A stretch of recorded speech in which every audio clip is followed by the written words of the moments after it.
Buenas tardes, muchas gracias al Ayuntamiento por la invitación y a la organización.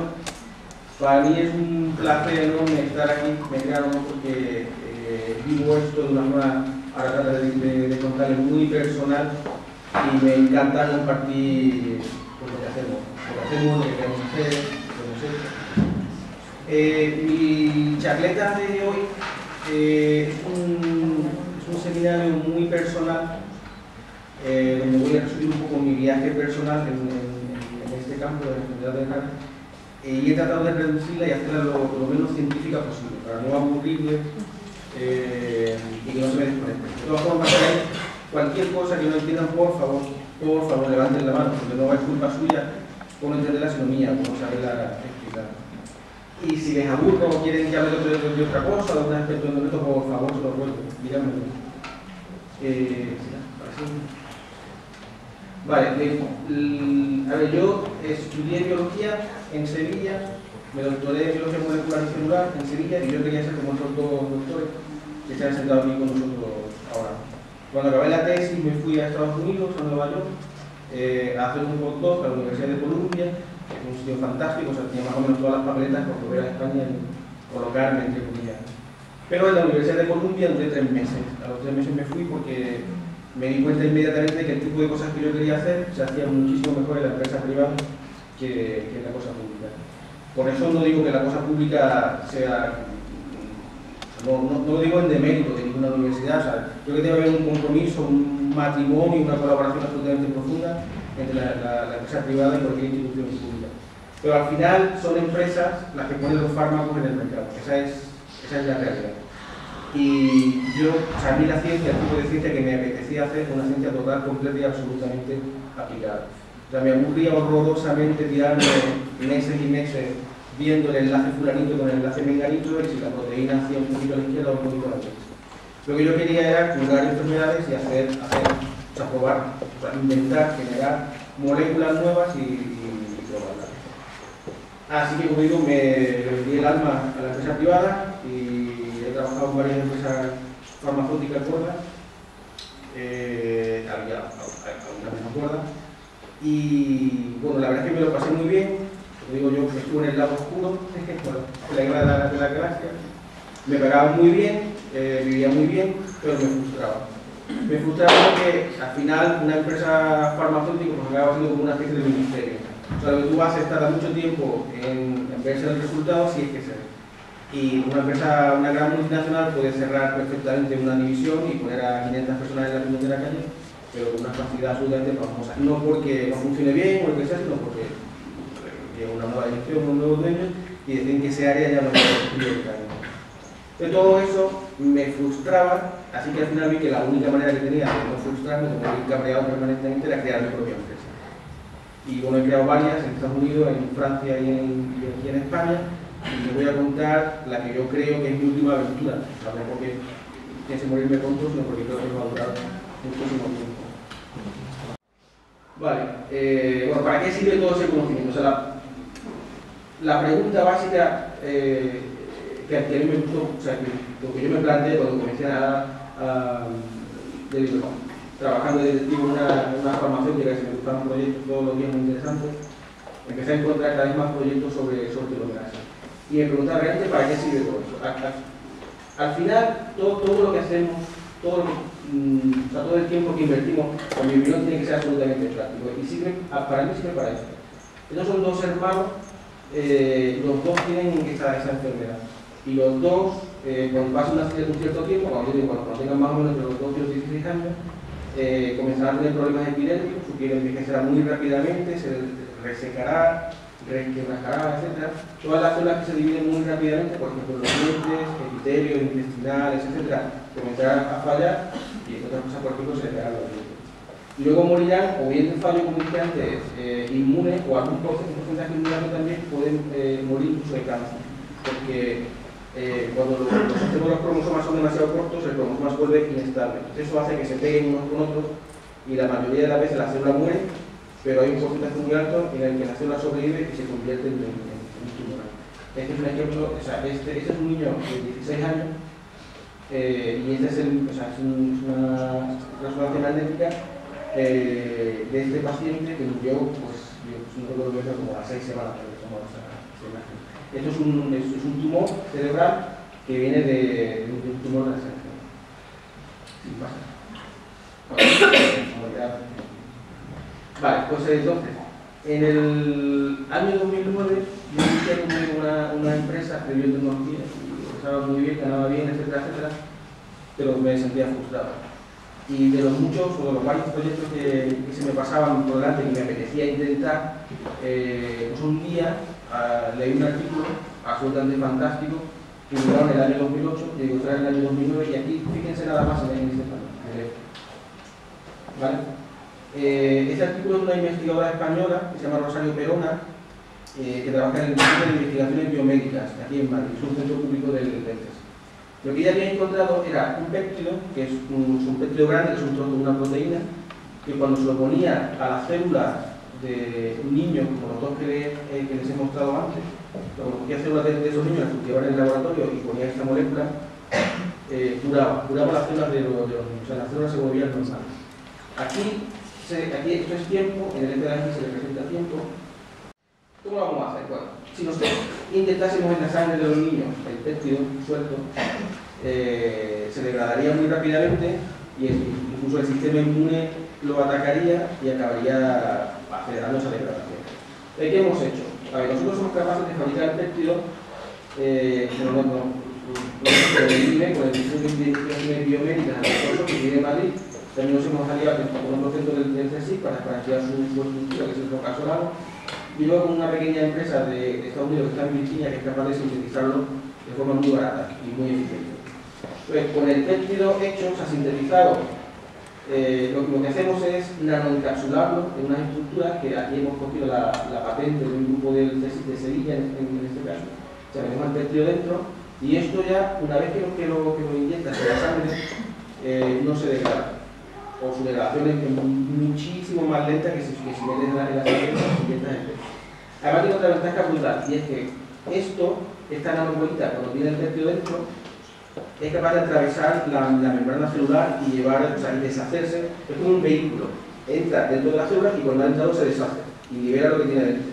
Y cuando lo libera, el péptido sabe encontrar su camino y llegar al núcleo de la célula porque ejerce su función terapéutica. Para llevar, o sea, en este estadio lo que podríamos conseguir es que el péptido llegase a todas las células del niño, las más enfermas y las menos enfermas, que ya seguro lo fantástico. Pero estamos intentando hacer todavía algo mejor, que es que el péptido vaya preferentemente a las células más enfermas y se concentre sobre todo en las células que más lo necesitan. ¿Cómo lo hacemos? Pues hemos cogido un anticuerpo monoclonal de una empresa alemana.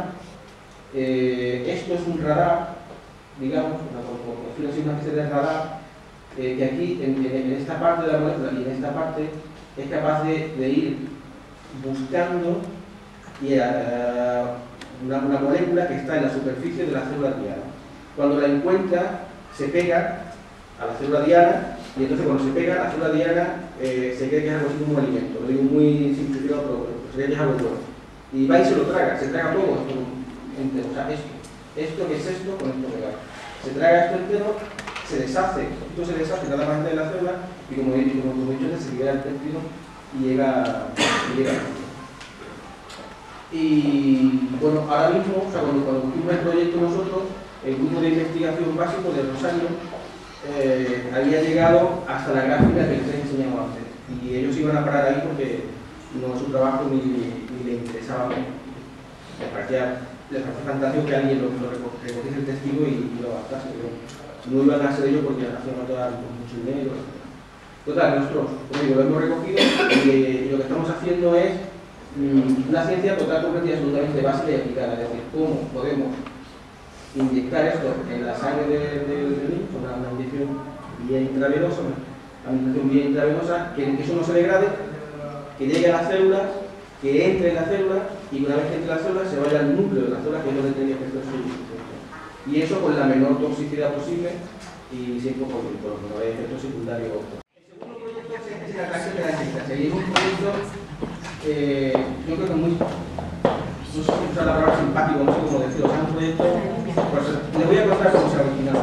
La culpable es esa persona que hay sentada, es una gallega, investigadora española, gallega de Pego, que ha trabajado en Canadá y en Corea del Sur, en clonación, en biología molecular y celular, y un día estaba harta de los coreanos del sur y decidió volverse a España. Y contactó con nosotros y decidió unirse a nosotros. O sea, es una persona con un enorme empuje, tenemos una enorme suerte de que, no sé por qué, pero al final se decidió venirse aquí a Alcalá de Henares y trabajar con nosotros. Y entonces Begoña vino un día y me dijo, oye, ¿has visto esto de los tapones de una niña de Alcalá de Henares que me ha salido? Y me metí en Google y lo busqué. Metí en Google, lo busqué y bueno, ahora subí a mi casa y se lo dije a mi mujer, etc. Y mi hija sin decir nada se fue al cuarto de baño y nos quitó todos los tapones de los geles, una bolsa de plástico y no nos dejaba rescatar, porque aún estaban los geles nuevos, no nos dejaba sacar los tapones de los tapones. Y bueno, se lo dije a mi madre que es de Sevilla, yo soy de un pueblo de Sevilla. Mi madre ha organizado, porque me jubilado yo, pues organizaba con los del pueblo, están recogiendo tapones. Tengo una prima que es casera de un pueblo vecino, ha puesto un correo con una caja grande, estamos recogiendo tapones. Y entonces, yo, por otro proyecto que vi hace tiempo, yo sabía más o menos la base molecular del problema de la ataxia. Pero ahora, cuando vi a Sara en YouTube, pues me puse a mirar otra vez y a refrescar un poco, a ver qué cosas nuevas habían habido, etc. Y me di cuenta de varias cosas. Bueno, la primera es que ha habido muy poco desarrollo en el campo. Es decir, hay muy poca gente que trabaje en el campo. Y la inmensa mayoría de esa poquísima gente hace un trabajo muy, o sea, no lo digo de mérito, mucho menos, o sea, muy básico. Es decir, la caracterización de la mutación, no sé cuánto, si era ADN, o sea, ahí me parece muy bien todo. Y no lo digo de mérito, repito, o sea, de hecho nosotros el primer trabajo, el de la si no hubiese sido por Rosario Perona, que avanzó hasta donde nosotros recogimos el testigo, no hubiésemos hecho nada. Pero como yo me pongo nervioso con esa lentitud, entonces dije, a ver, ¿cómo rayos se puede educar? ¿Qué podemos hacer? Y entonces fui y vi de verdad cuál es el problema. Digamos, la base genética del problema, o sea, cuál es la molécula que está alterada y cuando funciona mal la puñetera causa se conoce razonablemente bien y no le voy a dar más vuelta. El problema es una proteína muy grande que se llama ATM. ¿Vale? Que por una mutación en su estructura deja de funcionar o funciona mal, o sea, funciona mal. Esa proteína sirve para varias cosas. La principal es para reparar daños que sufre el ADN. O sea, nuestro ADN, cuando vivimos, o sea, por las distintas razones que sean, a veces sufre daño. O sea, hay varios sistemas moleculares muy sofisticados que cuando van recorriendo encuentran ese daño y lo reparan, porque si no sería catastrófico. La ADN es una proteína reguladora de sus sistemas de reparación. Es como un policía que está en un cruce regulando el tráfico. ¿Qué pasa si tenemos el policía del carro? ¿Vale? Pues eso es lo que pasa en la reparación del ADN y por la razón que no se sabe muy bien, pero por la razón que sea, pues hay algunas partes del cuerpo de estos pacientes que se ven más afectadas que otros, por ejemplo el cerebro. Y bueno, todo eso se sabía desde hace ya bastante tiempo, al menos 10 años. El problema para generar una cura, una terapia, es que esta proteína es muy grande. O sea, ya desde hace mucho tiempo hay enfermedades, por ejemplo, la diabetes, que como una persona diabética lo produce insulina, nosotros la producimos sintética, la metemos en una jeringuilla y el paciente se la inyecta. Y funciona, se la inyecta una vez al día, una vez cada 2 o 3 días, y lleva una vida relativamente normal. El problema con esta proteína es que es monstruosamente grande.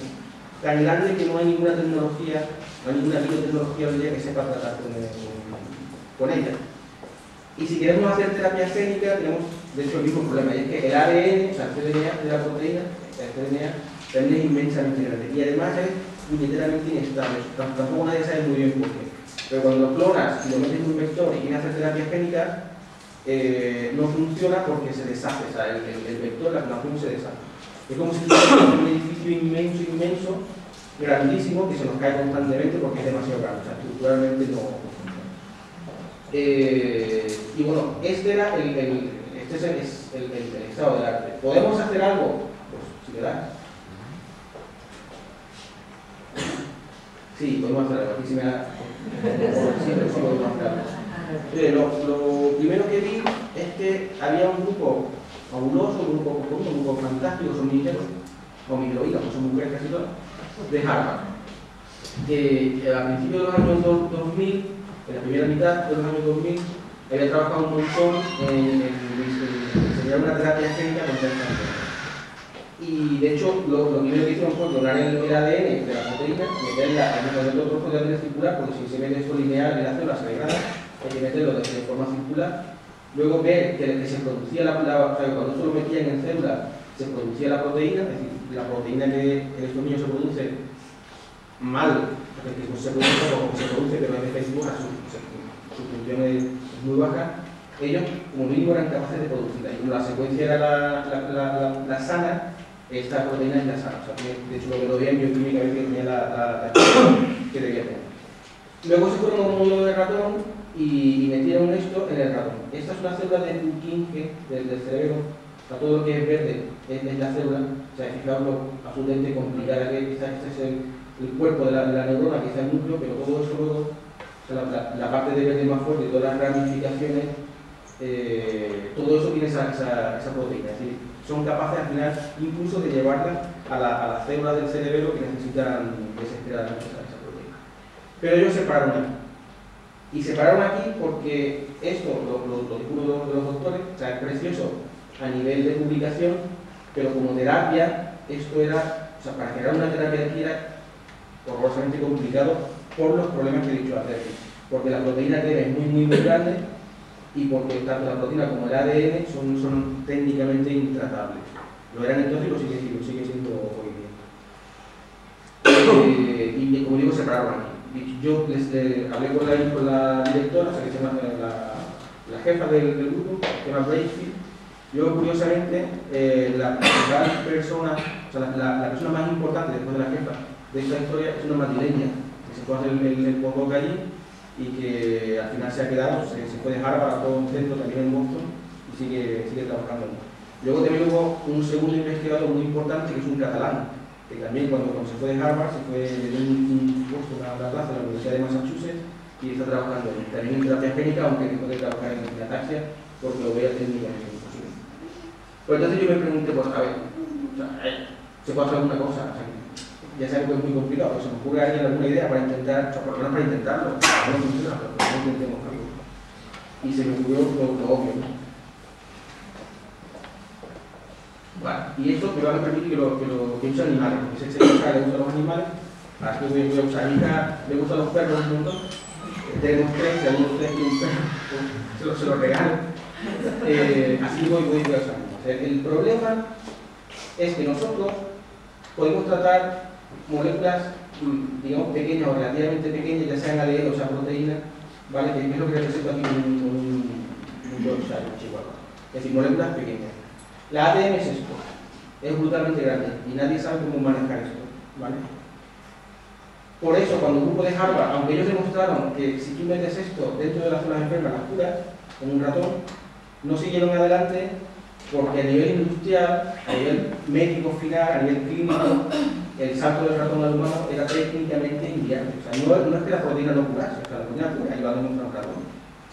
Y estoy convencido de que el 10 de y en células de los niños también, o sea, en células cultivadas. Pero el día que se le puede administrar como fármaco, si se les administra a los niños, yo estoy convencido. Entonces yo los curaría, pero luego variaría la enfermedad. Bueno, nosotros aquí hicimos pues una cosa obvia, tampoco somos horrorosamente inteligentes, hicimos una cosa obvia. Dijimos, pues si esto no lo podemos tratar y esto sí, vamos a buscar una forma intermedia. Claro, a lo mejor sea muy grande, pero que sea lo suficientemente grande como para que funcione y lo suficientemente pequeña como para que sea manejable. Entonces nos fuimos a la secuencia original de la proteína, ¿vale? Y vimos que tenía varios dominios, es decir, la proteína está formada de varios trozos pegados unos con otros y cada trozo hace una cosa. Vimos que para lo que a nosotros nos interesa, que es curar esta enfermedad, había dos trozos importantes. Uno se llama FAT, dominio FAT, que está presente en muchas proteínas que hacen cosas variadas. Y luego vimos que lo que creemos que es el dominio principal para el funcionamiento de la proteína, que es el dominio que activa, que es el policía de los sistemas de reparación del ADN, es un dominio quinasa. Y digo que el dominio quinasa, de hecho, es muy pequeño. O sea, este dominio, a nivel de biología molecular de ingeniería genética, es totalmente... se puede trabajar perfectamente como bueno. Entonces, esto de hecho es más o menos del tamaño de la gasolina, incluso creo que se puede hacer todavía un poco más pequeño. Entonces, ¿qué dijimos? Bueno, vamos a hacer un proyecto en el que vamos a cortar estos trozos. Este será uno de ellos, y luego otros varios trozos.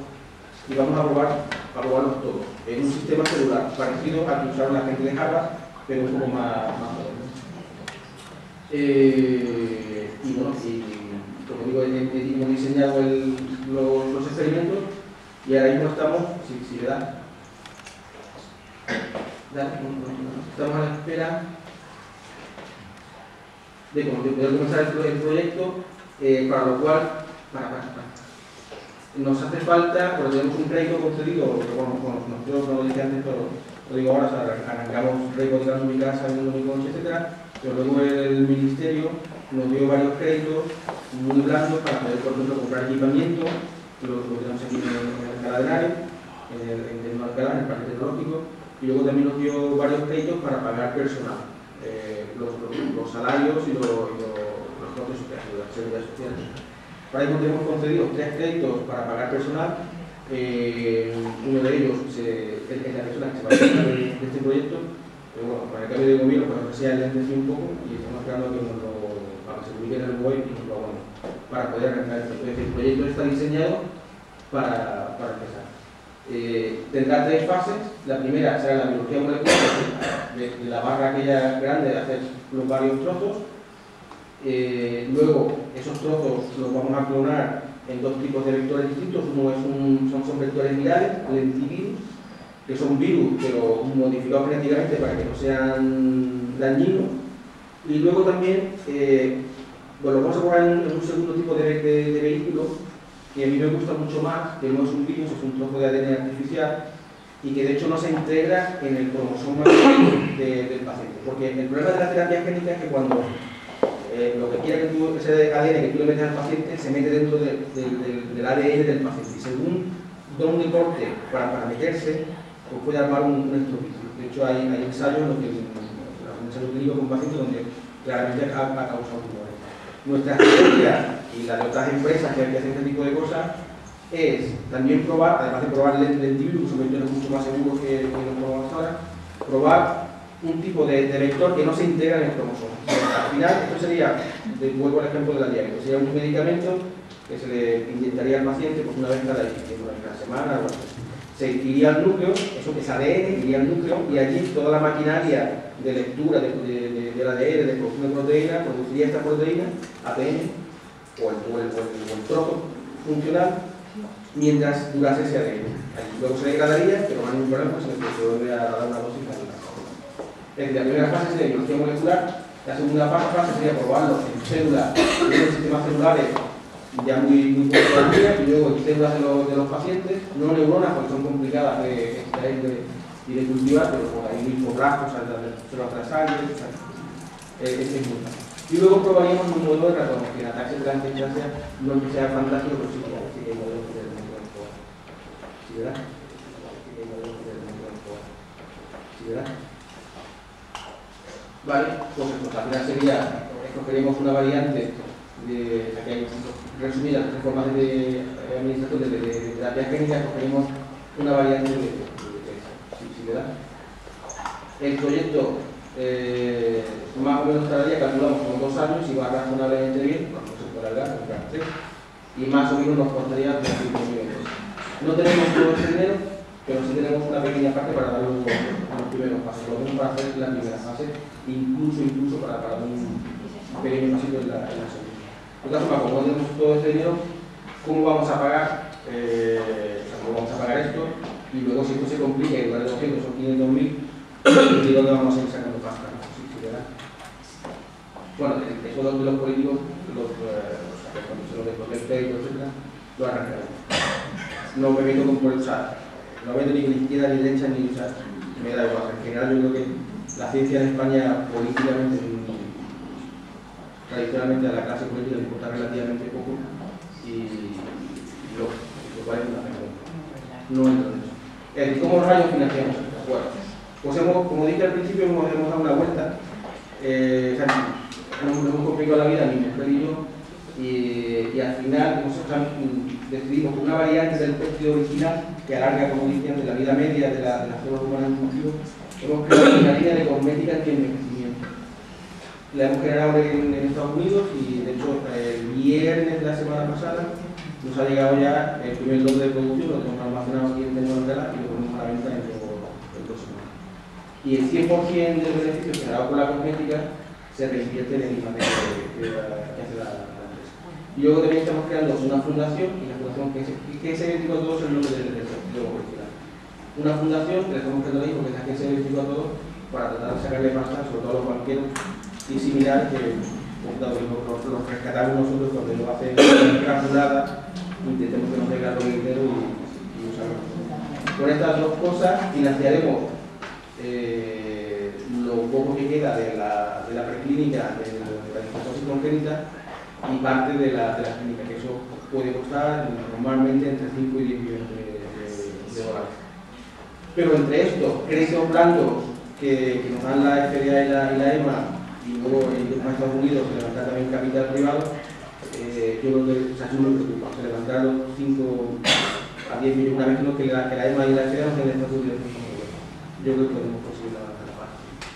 Pero ahora a corto plazo, pues esto, y luego, como digo, la fundación que estará funcional en mayo. Y en cuanto entre el dinero del banco, nosotros nos ponemos a... Vale, aquí os cuento una cosa muy simpática. Una más solo una. Es decir, nosotros cuando arrancamos esto, empezamos a buscar nombres y reservamos, o quisimos reservar de Solars, Solar en inglés significa más o menos los Solar, en español, solo pero una cosa tranquila, etc. Y entonces una tarde me llamó, esto fue en 2000, empezamos a intentar estar en el 2010, y una tarde, estaba yo, una noche ya casi, estaba yo aquí en Alcalá en el despacho, el último mono que quedaba de la empresa, y nos llamó James Bond.